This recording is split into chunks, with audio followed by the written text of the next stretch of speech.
Bismillahirrahmanirrahim. Assalam. Alaykum wa rahmatullah wa barakatuh.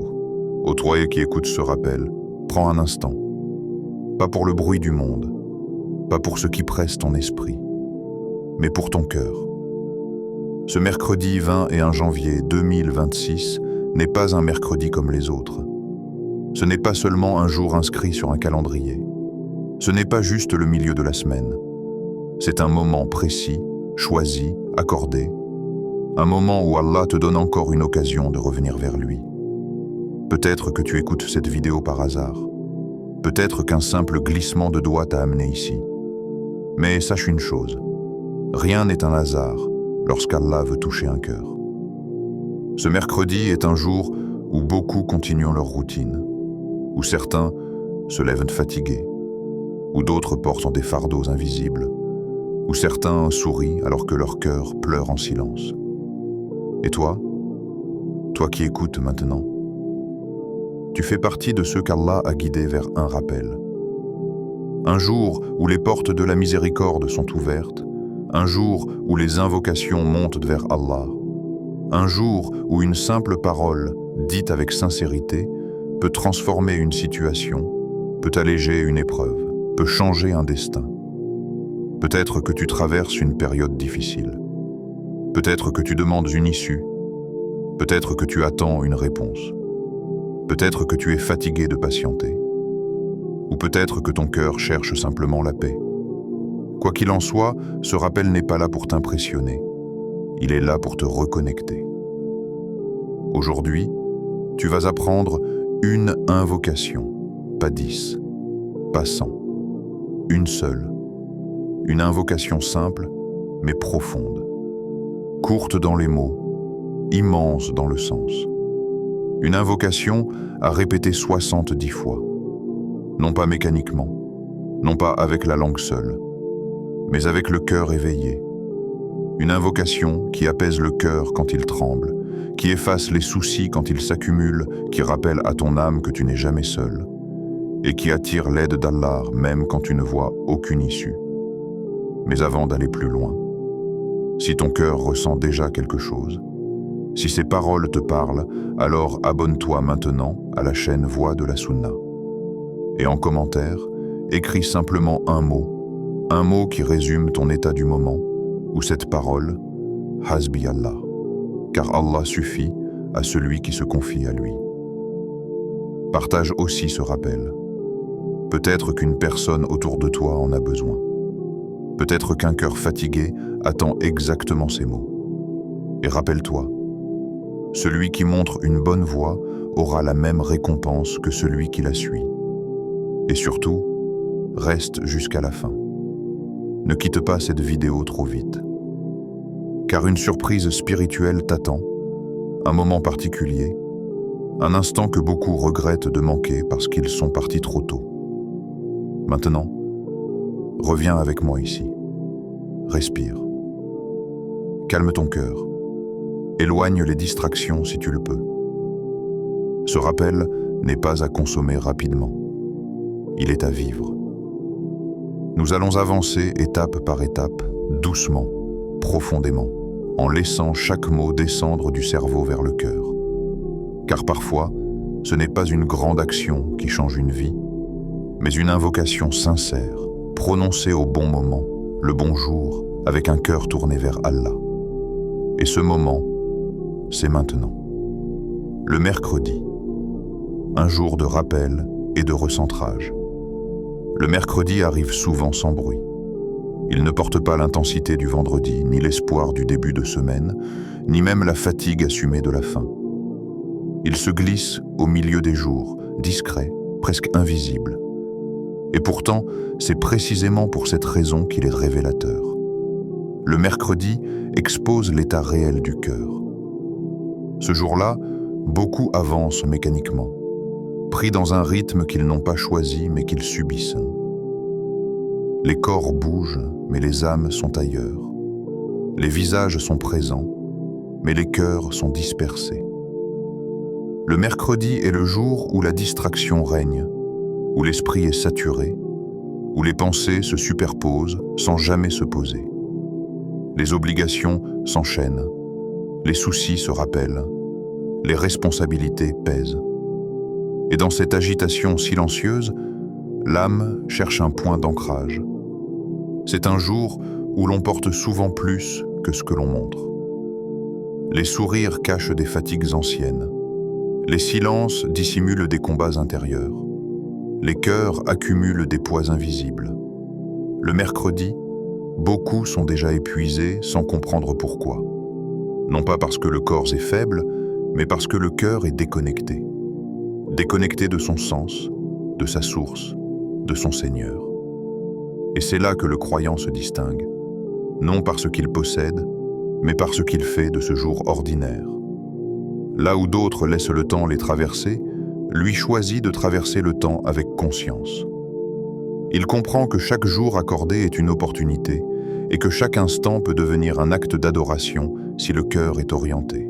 Le croyant ne cherche pas des jours exceptionnels pour se rappeler d'Allah. Il transforme les jours ordinaires en moments sacrés. Le mercredi devient alors un espace de recentrage, un point de retour, une pause intérieure au milieu du tumulte. Ce n'est pas un jour spectaculaire, mais c'est un jour sincère. Un jour où l'on se regarde sans masque, où l'on reconnaît sa fatigue, où l'on accepte sa faiblesse, où l'on revient à l'essentiel. Le croyant sait que s'il attend les moments parfaits pour se rapprocher d'Allah, il ne reviendra jamais. Alors il revient maintenant, au milieu, dans l'imperfection, dans la routine, dans le réel. Le mercredi est un miroir. Il reflète ce que les autres jours dissimulent. Il montre si le cœur est nourri ou affamé, si l'âme est apaisée ou dispersée, si la foi est vivante ou simplement héritée. Et face à ce miroir, le croyant ne fuit pas. Il observe, il ajuste, il rectifie. Il comprend que le rappel n'est pas une fuite du monde, mais une manière juste de s'y tenir. Il transforme chaque respiration en conscience, chaque pas en intention, chaque difficulté en rapprochement d'Allah. Non pas parce que tout va bien, mais précisément parce que tout n'est pas facile. Dans ce jour souvent négligé, le croyant redonne une direction à son cœur.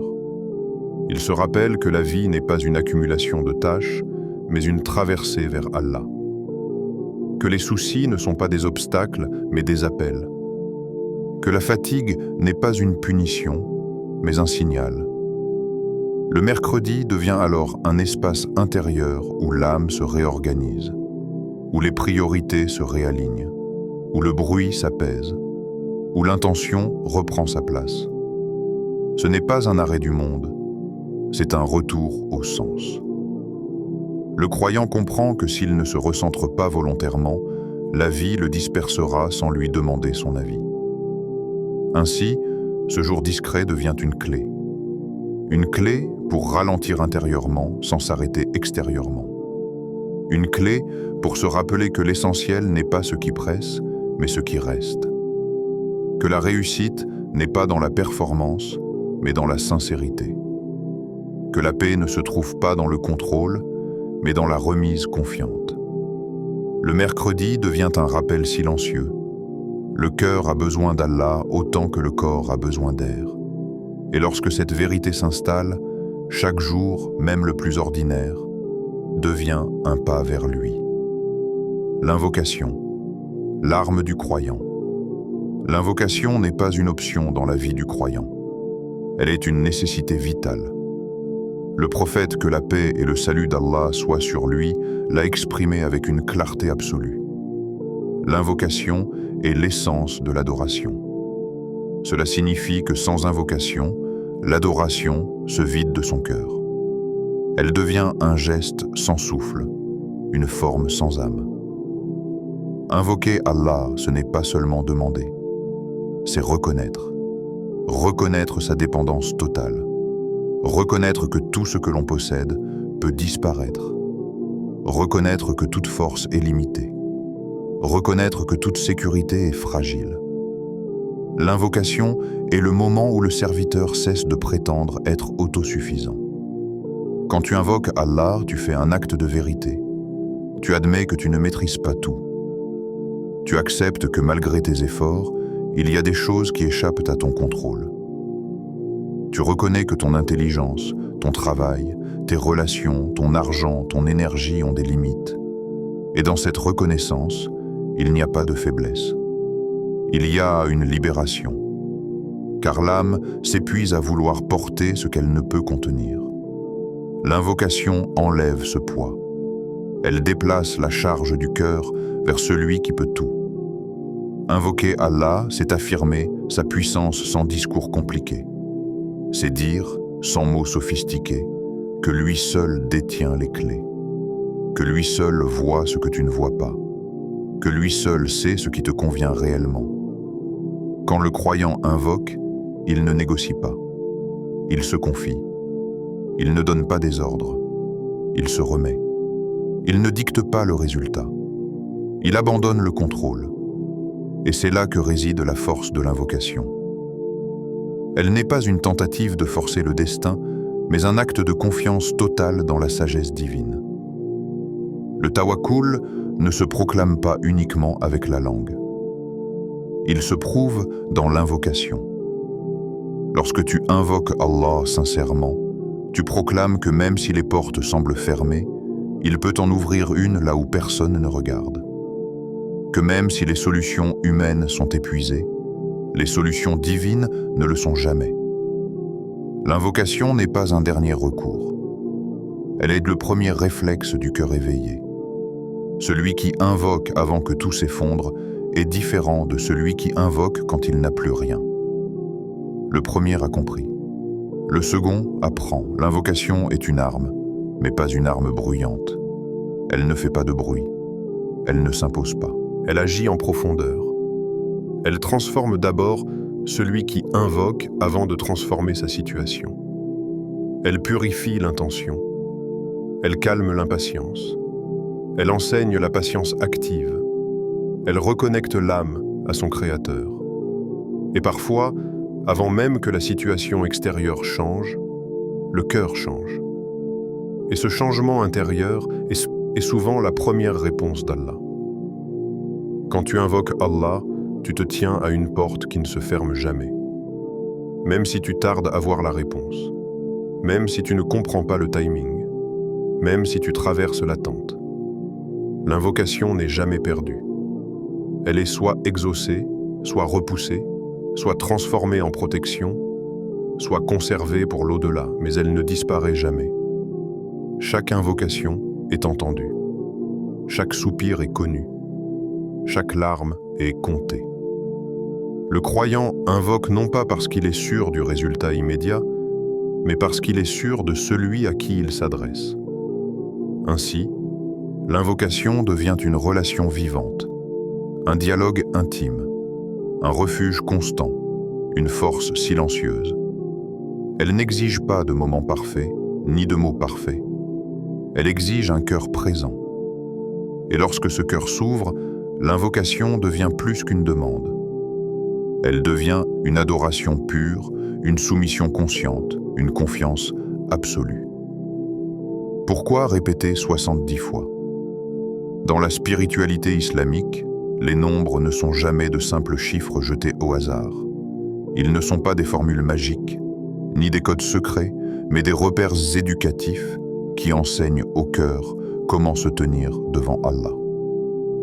Le nombre 70 revient souvent dans les textes comme une manière d'exprimer l'insistance, la répétition consciente, l'ancrage profond. Répéter une invocation 70 fois n'est pas une obsession numérique. C'est un entraînement du cœur. C'est une discipline intérieure. C'est une école de patience. Une manière d'apprendre à rester présent, encore et encore, sans se lasser, sans se disperser, sans précipiter la demande. L'être humain est pressé par nature. Il veut des résultats rapides, des réponses immédiates, des changements visibles. Mais la spiritualité authentique ne se plie pas au rythme de l'ego. Elle exige de ralentir intérieurement. Elle oblige le croyant à rester face à Allah sans fuir, sans se détourner, sans abandonner après quelques mots. Répéter 70 fois, c'est accepter de s'asseoir avec son invocation, de la porter, de la mâcher lentement, de la laisser descendre de la langue vers le cœur. Les premières répétitions sont souvent mécaniques. Puis viennent les distractions. Ensuite la fatigue. Puis, si l'on persévère, quelque chose change. Le cœur commence à parler. L'invocation cesse d'être récitée, elle est vécue. L'insistance dans la demande n'est pas un manque de confiance. Au contraire, c'est la preuve d'une certitude profonde. Celui qui insiste croit réellement qu'Allah entend. Celui qui répète n'est pas en train de forcer, il est en train de frapper à une porte qu'il s'est ouverte. Le croyant ne répète pas parce qu'il doute, il répète parce qu'il espère avec certitude. Chaque répétition est un acte de foi renouvelé. Une déclaration silencieuse. Je suis encore là, Ya Rab, et je ne partirai pas. 70 fois, c'est apprendre à ne pas abandonner la demande au premier silence apparent. La sincérité du cœur se révèle dans la durée. Beaucoup savent invoquer quelques secondes avec émotion. Peu savent rester présents quand l'émotion disparaît. Répéter 70 fois, c'est traverser différentes couches de soi-même. La surface, où l'on parle vite, puis la couche de l'agitation mentale, puis celle de l'impatience, puis celle du découragement. Et parfois, après tout cela, on atteint un espace intérieur plus calme, plus humble, plus vrai, là où l'invocation devient un aveu, là où le cœur cesse de jouer un rôle, là où le serviteur est simplement un serviteur. La persévérance du croyant ne se mesure pas uniquement dans les grandes épreuves, mais dans les actes simples répétés avec constance. Répéter une invocation 70 fois demande un effort discret mais réel. L'ego se lasse. Le corps veut passer à autre chose. L'esprit s'échappe. Et pourtant, le croyant reste. Il ramène son attention. Il recommence. Il réoriente son intention. Cette persévérance forge une relation différente avec Allah. Une relation où l'on ne cherche pas à consommer la spiritualité, mais à s'y installer. La confiance totale en Allah se construit aussi par cette répétition. À force de dire que Dieu suffit, le cœur commence à le croire réellement. À force de proclamer le tawakkul, l'âme apprend à lâcher prise. Les mots répétés deviennent des vérités intérieures. Ce n'est plus seulement une phrase, c'est une posture. Le croyant qui répète 70 fois ne cherche pas à convaincre Allah. Il se convainc lui-même. Il déprogramme sa dépendance aux causes visibles. Il redresse son regard vers celui qui contrôle les causes. Et pourtant, il faut le rappeler avec clarté. Ce n'est jamais la quantité seule qui compte. Celui qui répète sans présence n'obtient que le son de sa voix. Celui qui répète avec un cœur vivant obtient une transformation intérieure. Même si la situation extérieure tarde, même si la réponse prend une autre forme. La répétition est un moyen, pas une garantie mécanique. Elle est une porte ouverte vers la sincérité. Et lorsque la sincérité est là, l'invocation ne revient jamais vide. L'invocation à répéter. Cette invocation n'est pas longue, elle n'est pas compliquée. Elle ne demande pas une grande maîtrise de la langue. Et pourtant, elle contient une vision complète de la foi. Chaque mot est un pilier. Chaque phrase est un refuge. Chaque répétition est un retour. Lorsque tu dis « Hasbi Allah », tu ne dis pas seulement qu'Allah suffit. Tu affirmes que tout le reste est secondaire. Tu déclares que ce que tu poursuis n'est pas la multiplication des moyens, mais la confiance dans celui qui crée les moyens. Dire qu'Allah suffit, c'est reconnaître que même ce que tu possèdes aujourd'hui n'a de valeur que parce qu'il le maintient. Lorsque tu dis « La ilaha illa huwa », tu nettoies ton cœur de ces fausses dépendances. Tu retires subtilement les idoles modernes, la peur du regard des autres, l'obsession du contrôle, l'attachement excessif aux causes visibles. Tu recentres ton adoration, tu rappelles à ton âme que rien ne mérite d'être craint, espéré ou adoré comme Allah. Cette phrase n'est pas une théorie. C'est un acte de purification intérieure. À chaque répétition, quelque chose se détache, quelque chose s'allège, quelque chose se remet à sa place. Quand tu dis « Alayhi tawakkaltu », tu fais un acte courageux. Tu confies à Allah ce que tu aurais voulu maîtriser. Tu lui remets ce qui t'empêchait de dormir. Tu lui abandonnes ce qui t'angoissait. Le tawakkul n'est pas l'abandon de l'effort, mais l'abandon de l'illusion du contrôle. Tu continues d'agir, mais ton cœur cesse de s'accrocher. Et ce lâcher-prise est une guérison en soi. Beaucoup souffrent non pas de leurs épreuves, mais de leur résistance intérieure. Le tawakkul détend l'âme. Et lorsque tu dis « Wa huwa rabbul arshil azim », tu élargis ton regard. Tu te rappelles que celui à qui tu confies tes petits soucis est le Seigneur du trône immense, celui qui gouverne l'univers entier, celui dont la puissance dépasse tout ce que ton esprit peut concevoir. Cette phrase remet les proportions à leur juste place. Tes problèmes ne disparaissent pas toujours immédiatement, mais ils rapetissent dans ton cœur. Ils cessent d'occuper tout l'espace intérieur. Allah reprend sa place centrale. Répétez cette invocation 70 fois, calmement, avec foi, avec conviction, c'est comme plonger lentement dans une eau profonde. Au début, le monde est encore audible, puis les bruits s'estompent, puis le cœur se tait. Et là, quelque chose s'opère. Pas toujours visible, pas toujours spectaculaire, mais réel. Une paix subtile, une stabilité nouvelle, une force tranquille. Cette invocation n'est pas une promesse de vie sans épreuve. Elle est une promesse de cœur soutenu. Elle n'efface pas toujours la difficulté, mais elle transforme celui qui la porte. Et parfois, quand le cœur change, la situation suit. Et parfois non. Mais dans tous les cas, le croyant sort renforcé. Car celui qui a Allah n'est jamais démuni. Celui qui se confie à lui n'est jamais seul. Celui qui répète avec sincérité n'est jamais oublié. Cette invocation est un refuge pour les moments où les mots manquent. Une ancre quand tout semble flotter. Une déclaration silencieuse de foi quand l'âme vacille. Elle ne demande pas de conditions parfaites. Seulement un cœur tourné vers Allah. Et ce cœur, même fatigué, même blessé, même hésitant, est toujours accueilli. Les effets de cette invocation. Cette invocation agit souvent avant même que l'on s'en rende compte. Elle ne frappe pas toujours comme un éclair visible, mais elle s'installe comme une lumière douce qui dissipe progressivement l'obscurité intérieure. L'angoisse, par exemple, ne disparaît pas toujours d'un coup. Elle se défait lentement, comme un nœud que l'on desserre avec patience.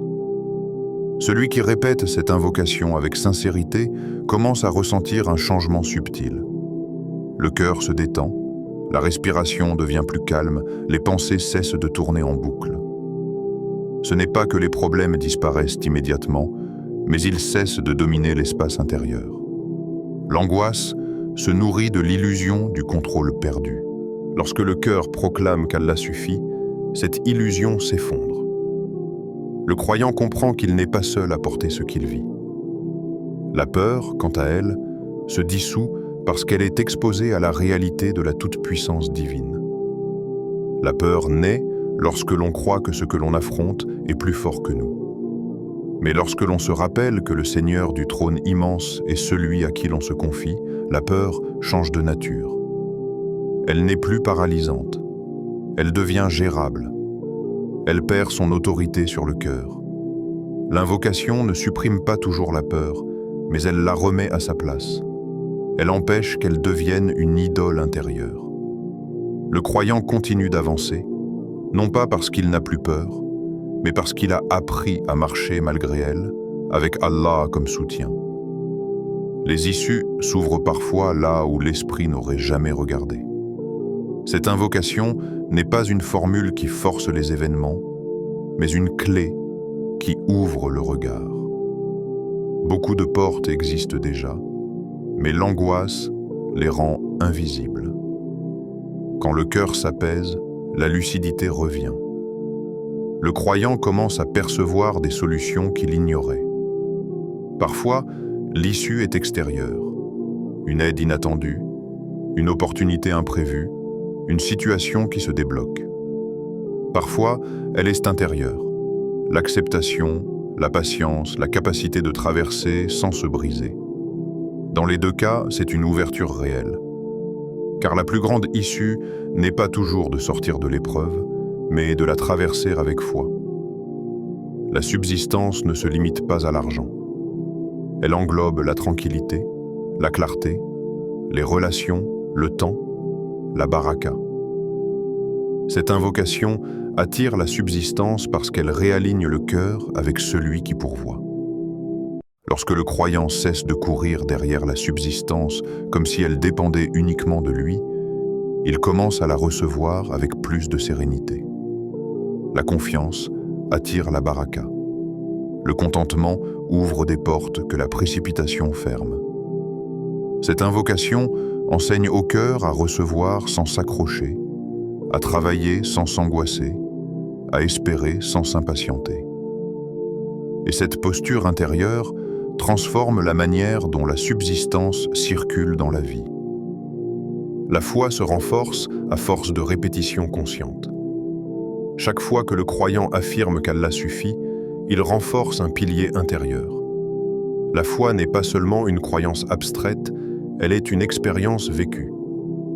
Lorsque le cœur goûte à la tranquillité après l'invocation, la foi devient tangible. Elle cesse d'être une idée héritée. Elle devient une certitude expérimentée. Et cette certitude se grave profondément. Elle soutient le croyant dans les moments futurs. Elle devient une réserve intérieure sur laquelle il pourra s'appuyer quand d'autres épreuves se présenteront. La protection contre le mal n'est pas toujours visible, mais elle est constante. Combien de difficultés ont été écartées sans que nous le sachions? Combien de dangers ont été évités sans laisser de traces? Cette invocation place le croyant sous une protection subtile. Elle ne supprime pas toute épreuve, mais elle empêche que le mal dépasse ce qui est supportable. Elle agit comme un voile, un rempart invisible. Et même lorsque l'épreuve arrive, elle arrive avec une mesure, une limite, une sagesse que seul Allah connaît. Enfin, cette invocation rapproche d'Allah d'une manière intime. Elle n'est pas une simple récitation, mais un dialogue répété. À force de s'adresser à lui, le cœur se familiarise avec sa présence. Allah cesse d'être une notion lointaine. Il devient un refuge réel, une proximité vécue. Et cette proximité est l'effet le plus précieux de tous, car un cœur proche d'Allah traverse la vie différemment, avec plus de paix, plus de confiance, plus de lumière intérieure. Fais-le avec les conditions du cœur. Cette invocation n'agit pas comme un mécanisme automatique. Elle demande une participation intérieure. Elle exige une posture du cœur. Sans cette posture, les mots restent à la surface. Avec elle, ils descendent profondément. L'état de pureté, lorsqu'il est possible, n'est pas une obligation absolue, mais une préparation symbolique. Il rappelle au corps et à l'âme qu'ils entrent dans un moment de présence. Se purifier, c'est dire intérieurement « Je me prépare à rencontrer Allah avec respect ». Même lorsque l'eau n'est pas là, l'intention suffit. Car Allah regarde le cœur avant de regarder les gestes. Orienter son cœur vers Allah est l'essentiel. Il ne s'agit pas seulement de tourner le visage, mais de rassembler l'intérieur, de quitter, ne serait-ce qu'un instant, les préoccupations multiples, de poser le fardeau, de se rendre disponible. Beaucoup invoquent Allah tout en gardant leurs soucis serrés contre eux. Cette invocation demande l'inverse. Elle invite à déposer, à confier, à lâcher. Orienter son cœur, c'est accepter de ne pas tout comprendre, mais de faire confiance malgré tout. Croire fermement à la réponse ne signifie pas exiger une forme précise. Cela signifie croire qu'Allah agit toujours avec sagesse. Le croyant qui invoque avec foi ne conditionne pas sa confiance au résultat immédiat. Il sait que la réponse peut prendre des chemins invisibles. Cette foi protège le cœur de la déception.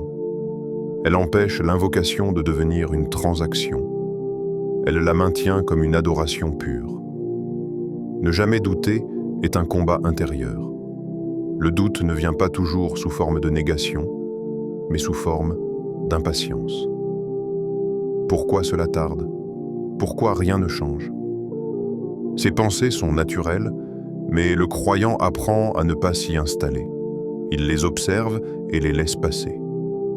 Il se rappelle que le temps d'Allah n'est pas le sien, que ce qui tarde n'est pas oublié, que ce qui est différé est souvent protégé. Ne pas se précipiter est une sagesse essentielle. Beaucoup veulent voir les effets avant même que le cœur ne soit prêt. Cette invocation enseigne la lenteur intérieure. Elle apprend à rester, à répéter sans surveiller l'horloge, à invoquer sans calculer. Cette lenteur est une purification. Elle libère le cœur de l'obsession du résultat. La patience avec confiance est l'aboutissement de toutes ces conditions. Ce n'est pas une patience passive, mais une patience confiante. Une patience qui continue d'invoquer, qui continue d'espérer, qui continue de croire. Le croyant sait qu'Allah répond toujours, parfois immédiatement pour soulager, parfois plus tard pour éduquer, parfois par quelque chose de meilleur pour protéger. Et dans tous les cas, la réponse est un acte de miséricorde. Celui qui intègre ces conditions ne sort jamais perdant. Même si la situation extérieure ne change pas immédiatement, le cœur, lui, se transforme. Et un cœur transformé est déjà une réponse immense. Transformation intérieure. Il arrive parfois qu'un jour ordinaire devienne un tournant. Non pas parce que le monde extérieur change brusquement, mais parce que quelque chose se réaligne à l'intérieur. Ce mercredi peut être ce jour-là. Pas par superstition, pas par automatisme, mais parce que ton cœur a décidé de se tourner sincèrement vers Allah. Beaucoup attendent un grand événement pour changer. Mais les transformations les plus durables naissent souvent dans le silence, dans la répétition, dans l'invisible. Une invocation sincère peut marquer un avant et un après sans que personne autour de toi ne le remarque immédiatement. Ce mercredi peut devenir le jour de ta guérison, pas seulement une guérison physique, même si Allah en est parfaitement capable, mais aussi une guérison intérieure, celle des blessures que le temps n'a pas effacées, celle des mots qui ont laissé des traces, celle des épreuves qui ont fragilisé ta confiance. Il y a des douleurs que personne ne voit, mais qu'Allah connaît parfaitement. Et parfois, la guérison commence par une phrase répétée avec foi, jusqu'à ce que le cœur commence à respirer à nouveau. Ce mercredi peut devenir le jour de ton soulagement.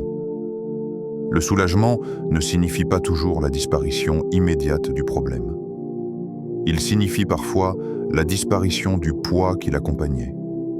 Le cœur cesse de se contracter. L'esprit cesse de lutter sans cesse. Tu continues d'avancer, mais sans être écrasé. Ce soulagement est un don immense. Il te permet de porter ce qui était devenu trop lourd. Il te rappelle que tu n'as jamais été seul dans ce que tu traversais. Ce mercredi peut devenir le jour de ta délivrance. Certaines chaînes ne sont pas visibles. Elles sont faites de peur, d'addiction, de pensées négatives, de culpabilité excessive, de regrets incessants. Une invocation sincère peut briser ces chaînes intérieures. Non pas toujours en un instant spectaculaire, mais par un processus réel. Le cœur commence à se libérer. Les pensées perdent leur emprise. L'âme retrouve un espace de respiration. La délivrance commence souvent par une prise de conscience. Tu n'es pas prisonnier tant que tu te tournes vers Allah. Ce mercredi peut devenir le jour de ta paix. Une paix qui ne dépend pas des circonstances. Une paix qui coexiste avec l'épreuve. Une paix qui s'installe même quand tout n'est pas réglé. Cette paix est l'un des plus grands trésors qu'Allah accorde à ses serviteurs. Elle ne s'achète pas. Elle ne se fabrique pas. Elle se reçoit. Et souvent, elle arrive quand le cœur cesse de résister et accepte de faire confiance. Ce mercredi peut devenir le jour de ton changement. Pas nécessairement un changement visible pour les autres, mais un changement réel pour toi. Une nouvelle manière de réagir, une nouvelle manière de penser, une nouvelle manière de te confier. Le croyant ne devient pas parfait, mais il devient plus conscient, plus humble, plus tourné vers Allah. Et ce changement intérieur finit toujours par influencer la vie extérieure. Ce mercredi peut devenir le jour de ton retour vers Allah. Peut-être que tu ne t'es jamais éloigné volontairement. Peut-être que la vie t'a simplement absorbé. Peut-être que tu as prié, mais sans présence. Peut-être que tu as invoqué, mais sans conviction. Le retour vers Allah n'est pas toujours spectaculaire. Il commence souvent par une invocation répétée calmement, jusqu'à ce que le cœur se souvienne. Ne sous-estime jamais une invocation sincère. Elle peut rouvrir une porte que tu croyais fermée depuis longtemps. Ô Allah, toi le Tout-Puissant, toi dont la force n'a pas de limite, toi qui tiens les cieux et la terre sans effort, toi le miséricordieux dont la compassion précède la colère, toi le sage qui sait ce que nous ignorons, toi le compatissant qui voit ce que les autres ne voient eux pas, nous nous tenons devant toi avec des cœurs parfois fatigués, parfois brisés, parfois hésitants, mais toujours remplis d'espoir en ta miséricorde. Ô Allah, accepte nos invocations, même quand nos mots sont maladroits. Purifie nos cœurs de l'orgueil, de la rancœur et de la peur. Enlève nos soucis visibles et invisibles. Guéris nos malades, ceux du corps et ceux du cœur. Aide nos opprimés où qu'ils se trouvent, sois leur soutien quand ils n'ont plus de force. Guide nos familles vers ce qui te plaît. Bénis nos projets quand ils sont sincères. Éloigne-les de nous quand ils ne sont pas bons pour notre foi, raffermis notre foi quand elle vacille. Et fais de nous des serviteurs sincères, des serviteurs reconnaissants, des serviteurs qui te font confiance même dans l'épreuve.